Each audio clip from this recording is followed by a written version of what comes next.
Barsiisaa Giyoorgis abbaa amantaa wareegamaa dhugaanii jedhamtaa. Kanaaf si waammannaa yaa qulqulluu ati nu eebbisi homaa hin qabnu. Barsiisaa Giyoorgis abbaa amantaa wareegamaa dhugaanii jedhamtaa. Kanaaf si waammannaa yaa qulqulluu ati nu eebbisi homaa hin qabnu. Barsiisaa Giyoorgis abbaa amantaa wareegamaa dhugaanii jedhamtaa. Kanaaf si waammannaa yaa qulqulluu ati nu eebbisi homaa hin qabnu. Barsiisaa Giyoorgis abbaa amantaa wareegamaa dhugaanii jedhamtaa. Kanaaf si waammannaa yaa qulqulluu ati nu eebbisi homaa hin qabnu. Barsiisaa Giyoorgis ati sodaachisaa yoo ta'e sirratti dhaabbattee wangeelaa mootii akkaanaati. Mootiin si barbaadee waaqarraa gabu'ee addunyaa naanna'ee lallabee. Barsiisaa Giyoorgis abbaa amantaa wareegamaa dhugaanii jedhamtaa. Kanaaf si waammannaa yaa qulqulluu ati nu eebbisi homaa hin qabnu.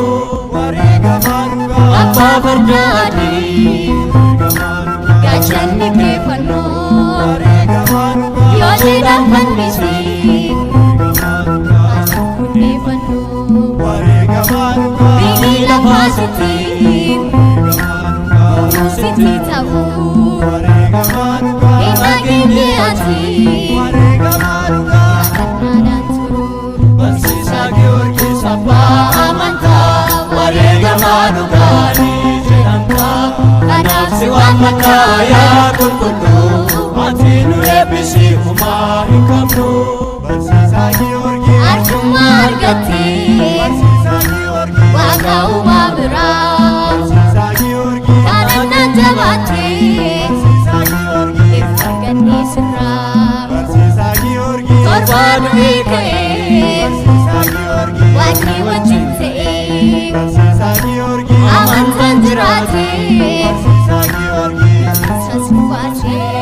Barsiisaa Giyoorgis abbaa amantaa wareegamaa dhugaanii jedhamtaa. Kanaaf si waammannaa yaa qulqulluu ati nu eebbisi homaa hin qabnu.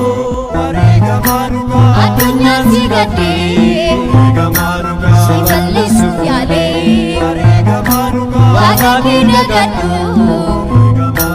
jedhanaaf sagalee.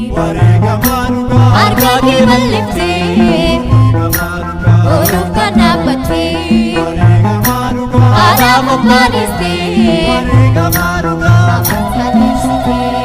Barsiisaa Giyoorgis abbaa amantaa wareegamaa dhugaanii jedhamtaa. Kanaaf si waammannaa yaa qulqulluu ati nu eebbisi